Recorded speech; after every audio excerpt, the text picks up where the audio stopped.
నమస్తే. ఇవాళ రాహుల్ గాంధీ గారు ఆర్టిఫిషియల్ ఇంటెలిజెన్స్ గురించి ఎలా ఎక్స్ప్లెయిన్ చేస్తున్నారు? ఎవరో క్వశ్చన్స్ అడుగుతుంటే అదే క్వశ్చన్ అన్నమలైని అడిగితే అన్నమలైని ఏమన్నా ఎక్స్ప్లెయిన్ చేస్తుంటే ఇద్దరిని కంపేర్ చేస్తుందో వినిపిస్తాను, ఒకసారి వినండి. మన గ్రాండ్ సన్ ఆఫ్ ఇందిరాగాంధీ ఈ ఆర్టిఫిషియల్ ఇంటెలిజెన్స్ గురించి ఏం చెప్తున్నాడు నాకేం అర్థం కాలేదు. మీకు ఏమన్నా అర్థమైతే చెప్పండి నాకు please. GPT and other, and all of these are coming from Western countries. Like India hardly has any big tools. Like two big reasons: we lack a right framework, and we also lack right talent pool. And this will widen the gap of urban versus rural in India. So I think that's another area we would like to hear your views. Whatever AI you're generating, producing, sits on top of other networks. So AI is applied on top of a network. AI can be applied on top of a production network. You can apply AI in a factory. You can apply AI on a consumption network. So, people are consuming something, you're distributing something, you can apply AI on that. So, AI sits on top of a network, right? I'll tell you a very interesting story to demonstrate the power of it. It's not directly related to AI. The United States attacks Iraq. Within 25 days, it is wiped out the entire Iraqi military. And then 6 months later, something happened. And suddenly, US soldiers were dying every day. And within a 6-month period, the US army lost about 1,000 armored vehicles. So how did a country or a system that couldn't take on the United States at all and failed to take them on, suddenly 6 months later, literally broke their back? What happened? Saddam Hussein came from a tribe called the Tigriti tribe. This tribe was the center of the Iraqi regime. When Saddam Hussein realized that America aa raha hai, he told all his Tigriti guys, "Bhaiya, tum log bhago." What did he do? He basically took 155mm shells. They are artillery shells. And he distributed them to all these guys. And he said, "Gaon mein inko le jao." And these guys took these artillery shells and they dug them in the ground. That's all. So what I'm trying to tell you, the Tigriti network came together, cell phone network came together, and the explosive shells came together.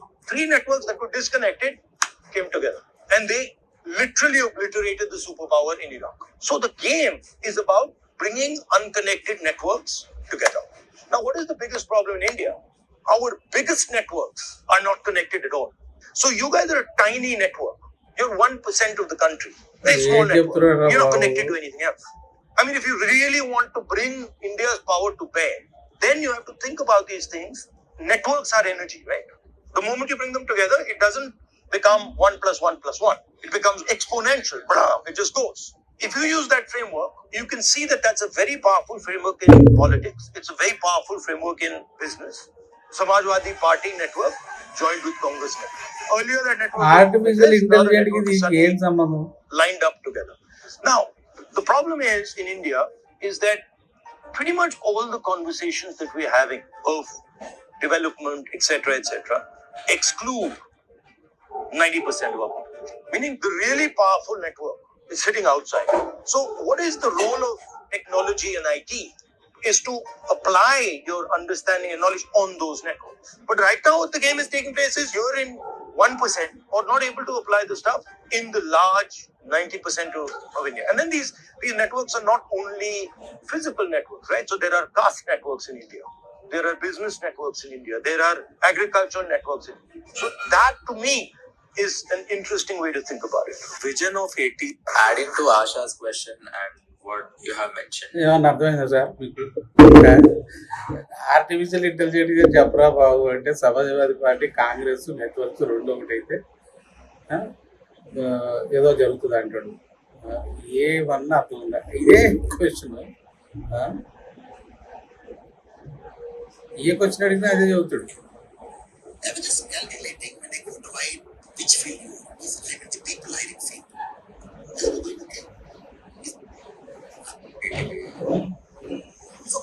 See AI as a boon or a bane, and how do you see the role of AI in governance and position of government as a stakeholder in generative AI? Before coming into the campus, I was sitting outside in a coffee shop. We were having coffee. There was a startup guy sitting there, busy with his laptop. He looked at me, I looked at him. Both had time. I said, who are you? He said, sir, I'm some startup guy. He asked me, who are you? I said, I'm doing politics here. Within 30 minutes, let us discuss. I said, which field you are? He said, I'm in the people hiring field. I said, it's going okay? He said, no, sir, AI has disrupted everything, sir. Now all resumes are fake, sir. People write all beautiful things, and we are taking so much time to realize what is right and what is wrong. All statement of purpose, very fancy words they write. It looks so believable, very emotional. And it just happened to me. 30 minutes before, outside your campus, in the road across in the coffee shop. So 100% it is going to disrupt. Massive disruption is on. And let me go one step further. For a country like us, which is just getting into that orbit of high growth, because your second part of the question is about how the country AI disruption. And we are just warming up to get into that orbit of $10,000 per capita income. We are about $5,000 now. And we have an ambition to reach there. Now I'm going to read out the statistics for you. Since you are Max guys, I prepared something in my computer and came. So Annamalai గారి interview ఎక్కడ దొరికితే చూడండి, ఇది అన్నామలై అని అని చెప్పి కూడా వస్తుంది. సో ఎంత డిఫరెన్స్ ఉందని, ఆర్టిఫిషియల్ ఇంటెలిజెన్స్ దొంగ రెజ్యూమ్లు కొడతారు, ఆర్టిఫిషియల్ ఇంటెలిజెన్స్ యూజ్ అని జాబ్ రిక్రూటర్స్కి ప్రాబ్లం అయిపోతుంది. ఆయన చెప్పిన ఎంత పర్ఫెక్ట్గా ఉంది. ఈ క్యాండిడేట్ మనకు ప్రధానమంత్రి, ఈ కమ్యూనిస్టులు పంచమక్కార్స్ అంటాం మన దేశంలో. పంచమక్కార్స్ అంటే కమ్యూనిస్టులు, ఈ సెక్యులర్ వాదులు, రైట్, ఈ గాంధీవాదులు, సెక్యులర్ వాదులు వీళ్ళు ఉంటారు కదా, తర్వాత ముస్లిమ్స్, క్రిస్టియన్స్, తర్వాత అర్బన్ నక్సల్స్, ఈ మేధావి వర్గం ఉంటుంది చూడండి, వీళ్ళని అర్బన్ నక్సల్స్ అంటారు. అంటే వీళ్ళు యాక్చువల్గా ఈ ఆయుధాలు తీసుకొని కొట్లాడరు. వీళ్ళు నగరాల్లో ఉంటూ జనజీవనంలో ఉంటూ ప్రొఫెసర్లలాగా, లేకపోతే ఈ మేధావి వర్గాల యొక్క దీనిలాగా వీళ్ళు జనంలో తిరుగుతూ వీళ్ళు వెనకన ఈ కమ్యూనిస్టులకి, నక్సలైట్లకి, వీళ్ళందరికీ మౌత్ పీస్ లాగా పనిచేస్తూ ఉంటారు అనమాట. సో వీళ్ళని పంచమక్కర్స్ అంటారు.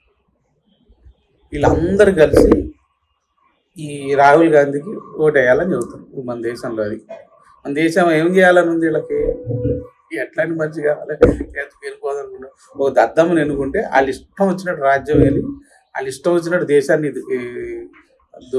మళ్ళీ ఇంకో బ్రిటిష్, రష్యా, లేకపోతే వేరే ఏ దేశాలైనా కానీ వచ్చి మన దేశాన్ని కొల్లగొట్టుకొని మళ్ళీ మన దేశాన్ని పూర్గా చేస్తే వీళ్ళకి ఎంతో కొంత వస్తుంది. అప్పుడు కూడా అట్లాగే వచ్చింది కదా. జమీందారులు ఎవరైతే బ్రిటిష్ కాలంలో జమీందారులుగా నియమించిన జమీందారులు ఉన్నారు, అంతకుముందు జమీందారులు ఉండేవాళ్ళు దేశంలో బ్రిటిష్ వాళ్ళ కంటే ముందు.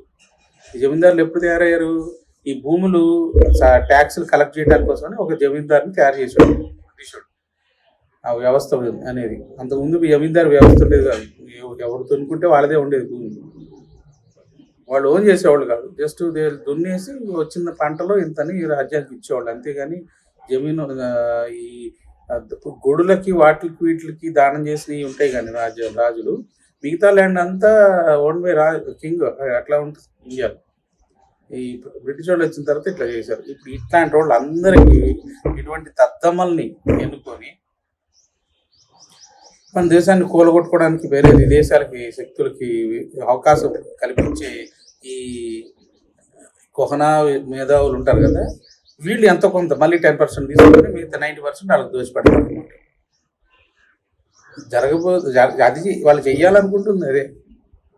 అయితే మెల్లంగా మన హిందువులు మేల్కొంటున్నారు. రామ జన్మభూమి తర్వాత ఇంకా ఎక్కువ మెలకు వచ్చింది. సో ఈ ఆర్టిఫిషియల్ ఇంటెలిజెన్స్ గురించి ఈ ఇంటర్వ్యూ ఒకసారి యూట్యూబ్లో పెట్టి చూడండి. Rahul Gandhi artificial intelligence, Annamalai artificial intelligence గురించి ఎట్లా రెస్పాన్స్ ఇచ్చారనేది. ఓకే, మీరు అందరు ఈ వీడియోని షేర్ చేసి అందరిని సబ్స్క్రైబ్ చేసుకొని మా ఛానల్కి వచ్చిన ఈ వీడియోలని చూస్తూ అందరూ మాకు సపోర్ట్ చేస్తారని ఆశిస్తూ సెలవు తీసుకుంటాం. జై హింద్.